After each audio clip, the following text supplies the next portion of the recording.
वालेकुम। कैसे हैं सब स्टूडेंट्स। आज बेसिकली हम फर्स्ट ईयर का चैप्टर नंबर 12 में पढ़ रहे थे, जो कि 9th क्लास का चैप्टर नंबर न्यूट्रिशन। हम उसको डिस्कस कर रहे हैं। उसका लास्ट टाइम मैंने आपको जो बताया था, डाइजेशन के स्मॉल इंटेस्टाइन में स्टार्ट किया। हमने डिलिनम के अंदर डाइजेशन लास्ट टाइम पढ़ी थी। आज हम उसके रिमेनिंग 2 पार्ट्स के अंदर डाइजेशन को डिस्कस करेंगे कि डाइजेशन कैसे होती है। आज हम बेसिकली डिस्कस करेंगे digestion in jejunum and digestion in ileum. Ileum for the site of absorption of food. इन दोनों पार्ट्स को आज हम डिस्कस करेंगे। चलिए स्टार्ट करते हैं। जेजुनम के अंदर, जेजुनम होता है स्मॉल इंटेस्टाइन का पार्ट है, सेकेंड लार्जेस्ट पार्ट है जो इंटेस्टाइन का ओवरऑल है डिलिनम के बाद। काम इसका क्या है? ये बेसिकली 2.4 मीटर लॉन्ग होता है और ये आपकी स्मॉल इंटेस्टाइन का 2/5 पार्ट बना रहा है। दैट्स मीन स्मॉल इंटेस्टाइन का दूसरा हिस्सा, 5 हिस्सों में से 2 हिस्से कौन बनाता है? जेजुनम बनाता है। जेजुनम के अंदर वो फूड एंटर होती है जो कि डिडिनम से अनडाइजेस्टेड थे। डिडिनम उसको डाइजेस्ट नहीं कर सका कुछ फूड को, वो किसके अंदर एंटर होगी? वो एंटर होगी जेजुनम के अंदर। कुछ फूड को डिडिनम डाइजेस्ट नहीं कर सका, डिडिनम से पास होकर किसमें आ रही? जेजुनम के अंदर और फिर इलियम के अंदर जाए। जेजुनम ने उस फूड को डाइजेस्ट करना है एंजाइम के जरिए। ये एंजाइम किसका पार्ट है? इंटेस्टिनल जूस का पार्ट। इंटेस्टिनल जूस के अंदर चूंकि बहुत सारे एंजाइम हैं, उन एंजाइम ने इस फूड को डाइजेस्ट कर दिया। अब ओवरऑल पिक्चर आपको दिखा रहा हूँ ह्यूमन डाइजेस्टिव ट्रैक्ट के एंजाइम, उनके सबस्ट्रेट और उनकी प्रोडक्ट। सबसे पहला एंजाइम है amino peptidase. Amino peptidase enzyme work करता है पॉलीपेप्टाइड। ये इसका सबस्ट्रेट है जिस पर एंजाइम एक्ट करता है, उसे सबस्ट्रेट कहते हैं। पॉलीपेप्टाइड को ब्रेक करके डाइपेप्टाइड में चेंज करता है। अमीनो एसिड की चेन को आप पेप्टाइड चेन कहते हैं। उनके दरमियान बनने वाले बॉन्ड को पेप्टाइड बॉन्ड कहते हैं। बहुत सारे अमीनो एसिड को जोड़कर जस्ट 2 के अंदर डाइपेप्टाइड में चेंज करना इस एंजाइम का फंक्शन। दूसरा एंजाइम है ट्रिप्सिन। ट्रिप्सिन डाइपेप्टाइड पर एक्ट करके उसको अमीनो एसिड में चेंज करेगा। फिर आगे लाइपेज, वर्ड इंडिकेट कर रहा है लाइपेज कौन? डाइजेस्टिंग एंजाइम फैट को डाइजेस्ट करेगा, फैटी एसिड और ग्लिसरॉल में चेंज कर देगा। Glycerol is 3 carbon alcohol. फिर से बता रहा हूँ, जैसे पहले भी बता चुका हूँ। ये किसमें चेंज कर देता है? फैट को फैटी एसिड और ग्लिसरॉल के अंदर चेंज करेगा। माल्टेज एंजाइम है, माल्टोज पर एक्ट करेगा जो कि शुगर है, उसे ग्लूकोज शुगर के अंदर चेंज करेगा। Next enzyme lactase. Lactase is present in the milk. ये मिल्क एंजाइम है, लैक्टेज पर एक्ट करेगा। लैक्टोज इसका सबस्ट्रेट है, लैक्टेज एंजाइम है, लैक्टोज पर एक्ट करेगा। लैक्टोज सबस्ट्रेट है, उसे चेंज कर देगा ग्लूकोज और गैलेक्टोज के अंदर।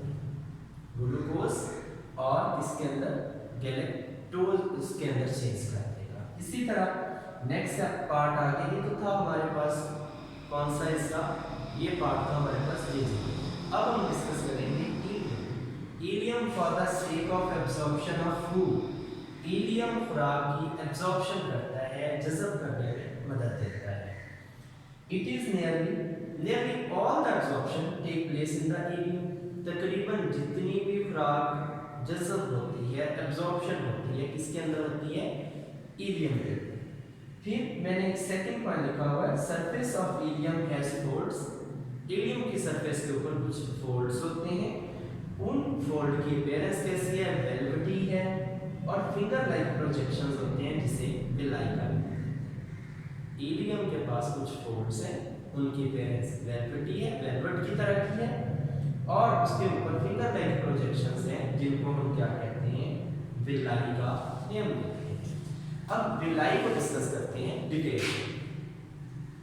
विलस के पास कौन कौन सी चीजें? विलाई सिंगुलर है तो उसको आप विलस भी कह सकते हैं, एक है तो उसको क्या कह सकते हैं? विलस।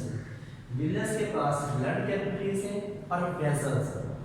वेजल्स खून की सप्लाई है, इन्हीं वेजल्स को आप क्या कहते हैं, लैक्टियल्स कहते हैं। लैक्टियल किसका पार्ट है, लिम्फेटिक सिस्टम का पार्ट है। अब जो लिम्फेटिक सिस्टम के लैक्टियल्स हैं ये कुछ सेल्स से मिलकर बने हुए हैं, उन सेल्स को एपिथेलियल सेल्स का नाम देते हैं। वो एपिथेलियल सेल्स क्या हैं, they are closely packed cylinders. Epithelial cell भी क्लोजली पैक्ड सिलेंडर से मिल होते हैं, जिन्हें हम क्या कहते हैं, माइक्रोविलाई। मैं रिपीट कर रहा हूँ, मैंने आपको बताया विलस, विलस के पास ब्लड कैपिलरीज भी हैं और वेसल्स भी हैं जिन्हें लैक्टियल्स कहते हैं। और ये एपिथेलियल सेल से मिलकर बने। एपिथेलियल सेल्स के पास क्या मौजूद है, क्लोजली पैक्ड सिलेंडर हैं जिन्हें माइक्रोविलाई कहते हैं। तो विलाई है, विलाई और फिंगर लाइक प्रोजेक्शंस, फिंगर की तरह क्या होगा से जिन्हें आपने विलाई का नाम दिया। But microvilli are not finger like, they are closely packed cylinder of cells. फिर हमने विलाई और माइक्रोविलाई का फायदा क्या है, they increase the area for absorption. खुराक के हजम करने के लिए जो सरफेस एरिया थी, जो जगह थी, उसको विलाई और माइक्रोविलाई ने इंक्रीज कर दिया। फिर नेक्स्ट हमारे पास एब्जॉर्प्शन ऑफ न्यूट्रिएंट। कौन से न्यूट्रिएंट कैसे एब्जॉर्ब होते हैं, 3 बेसिक न्यूट्रिएंट हैं जो कि इलियम के अंदर एब्जॉर्ब हो रहे हैं। कैसे हो रहे हैं उसको देखते हैं, शुगर और अमाइनो एसिड। इनकी एब्जॉर्प्शन कौन करवा रहा है, माइक्रोविलाई, और दे किसको रहा है, ब्लड कैपिलरीज को, खून का हिस्सा था के बाद। और आपने इसे एब्जॉर्ब किया और किसको दे दिया, ब्लड को दे दिया। फिर इसी तरह आपके पास फैटी एसिड और ग्लिसरॉल, फैटी एसिड और ग्लिसरॉल, ये भी ब्लड स्ट्रीम इन्हें, खून इन्हें एब्जॉर्ब करता है। ये क्या करेंगे, बाकायदा तौर पर एंटर किसके अंदर होंगे, फैटी एसिड और ग्लिसरॉल एंटर होते हैं एपिथेलिया ऑफ विलाई। विलाई के जो सेल्स है, एपिथेलियल सेल्स से, उनके अंदर एंटर होंगे और वहां पर जाकर ये फैट बनेंगे। फैट किसमें एंटर हो जाएंगे, लैक्टियल्स से। मैं रिपीट कर रहा हूं, फैटी एसिड और glycerol epithelial of cells of villi के अंदर एंटर होंगे, दोनों मिलेंगे, क्या बनाएंगे, फैट। फैट किसके अंदर एंटर हो जाएगी, लैक्टियल्स के अंदर एंटर हो जाएगी। प्रोटीन, प्रोटीन और फैट, लिपिड्स, ये दोनों मिलेंगे, कॉन्जुगेटेड मॉलिक्यूल बनाएंगे जिसे लिपोप्रोटीन का नाम देते हैं। लिपोप्रोटीन आपके सेल मेम्ब्रेन भी बनाते हैं, उसके अलावा भी इनके फंक्शंस हैं। लिपोप्रोटीन थ्रेसिक लिम्फ डक्ट से के जरिए किसका पार्ट बन जाएंगे, ब्लड स्ट्रीम का पार्ट। रिपीट कर रहा हूं, प्रोटीन भी एब्जॉर्ब होते हैं, प्रोटीन और फैट लिपोप्रोटीन का ब्लड बनाते हैं। ये थ्रेसिक लिम्फ डक्ट के जरिए ब्लड स्ट्रीम का पार्ट बनते हैं। फिर लिपोप्रोटीन बॉडी के अंदर हाइड्रोलाइज होते हैं, ब्लड के अंदर जाकर, ब्लड के अंदर एंजाइम है, वो एंजाइम लिपोप्रोटीन को हाइड्रोलाइज करेंगे, तोड़ेंगे।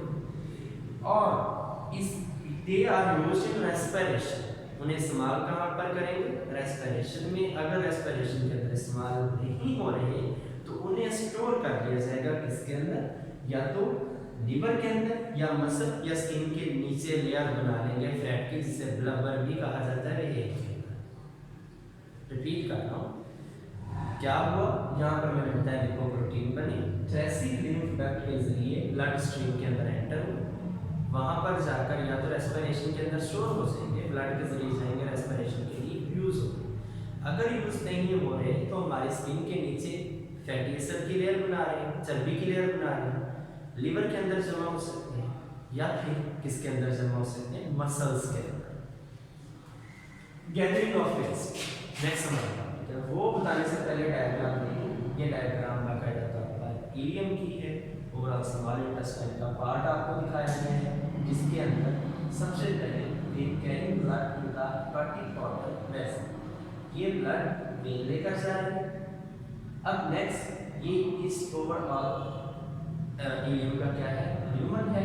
ल्यूमन बेसिकली आपके पास क्या होता है, ल्यूमन का मतलब स्पेस होता है, जगह होता है। फिर यहाँ पर आपको लार्ज सर्कुलर फोल्ड्स नजर आ रहे हैं, ये वाले इसके मसल्स हैं, यहाँ पर फूड की एब्जॉर्प्शन होती है, इस एरिया के अंदर फूड एब्जॉर्ब हो रही है। और ये जो आपको पार्ट नजर आ रहे हैं, फिंगर लाइक प्रोजेक्शंस ये नजर आ रही है, इन्हें विलाई कहते हैं। अब नेक्स्ट है गैदरिंग ऑफ वेस्ट, वेस्ट को आपने कहकर आपकी यानी जो बॉडी से बच रहा है वो वेस्ट नेक्स्ट पार्ट के अंदर एंटर कैसे होगा, गैदर कैसे होगा। मैंने लिखा intestinal content push back to the alimentary canal by peristalsis. Peristaltic activity हो रही है, कंट्रैक्शन रिलैक्सेशन हो रही है, जो भी इंटेस्टिनल कंटेंट है जो अनडाइजेस्टेड मैटर है वो पुश्ड हो रहा है। पेरिस्टॉलिटिक एक्टिविटी से अनडाइजेस्टेड मैटर क्या हो रहा है या फिर जो वेस्ट है वो क्या हो रहा है, पुश्ड हो रहा है। वो पुश्ड होकर कहाँ पर जाएगा, it will from the ilium and पर एक स्फिंक्टर मौजूद है जिसे क्या नाम देते हैं, इलियोलिक स्फिंक्टर। ये स्फिंक्टर कभी तो ओपन होगा कभी क्लोज होगा, कभी ओपन कभी क्लोज। ये ओपनिंग और क्लोजिंग की वजह से जो रेजिड्यू है, जो फालतू मात्रा है, जो वेस्ट है, that will enter into the large intestine. Small intestine उसके इलियम के एंड पर इलियोलिक स्फिंक्टर जो ओपन क्लोज हो रहा है, वेस्ट मटेरियल को किसमें एंटर कर रहा है, लार्ज इंटेस्टाइन। नेक्स्ट एक दो डिजीज थोड़ा सा उसमें डिस्कस करेंगे आपके सिलेबस के अंदर। इंटेस्टिनल गैस, बाज लोग होते हैं उन्हें मिल्क प्रोडक्शन को, मिल्क की जो भी प्रोडक्ट है उसकी कंजप्शन से क्या हो जाता है, डायरिया ऐसा हो सकता है या फिर उनको गैस बन जाती है। उसके लिए रीज़न क्या है, उसकी रीज़न यह कि मिल्क के अंदर एक शुगर है जिसका नेम है लैक्टोज। लैक्टोज को डाइजेस्ट करने के लिए एक एंजाइम चाहिए जिसका नेम है लैक्टेज। पीछे आपको बता दें लैक्टेज एंजाइम मिल्क शुगर को डाइजेस्ट करता है जिसका नेम है लैक्टोज। इन लोगों के पास ये लैक्टेज मौजूद नहीं, सो इनके पास लैक्टोज डाइजेस्ट नहीं होती, जिनकी वजह से इन लोगों को क्या हो जाती है, गैस हो जाती है, डायरिया हो जाता है। जब भी मिल्क पिएंगे डायरिया हो जाता है। फिर मैंने इसी तरह loss of villi epithelial cell, epithelial cell continuously lost हो रहे हैं, कंटिन्यूसली शेड हो रहे हैं, लेकिन वहां पर इन्होंने रिप्लेस नए सेल बने हैं, पुराने तो शेड हो गए, उनकी जगह पर नए सेल बनते हैं। किससे बनते हैं, they are replaced by cryptic division. Villi के पास एक गुफा है जिसको आप क्या कहते हैं, क्रिप्ट का नाम देते हैं। उस क्रिप्ट की डिवीजन से ये नए सेल बार बार बनते जाते हैं। ओल्ड सेल हमारे फीसिस के साथ निकल भी जाते हैं और उसकी जगह पर क्रिप्टिक डिवीजन के नतीजे में न्यू सेल्स बनते रहते हैं। ये तो थी हमारे पास स्मॉल इंटेस्टाइन। आज का आई होप सो आपको इस लेक्चर की समझ आई होगी। बाकी आप कोई भी क्वेश्चन मुझसे कर सकते हैं। अपना ख्याल रखिए।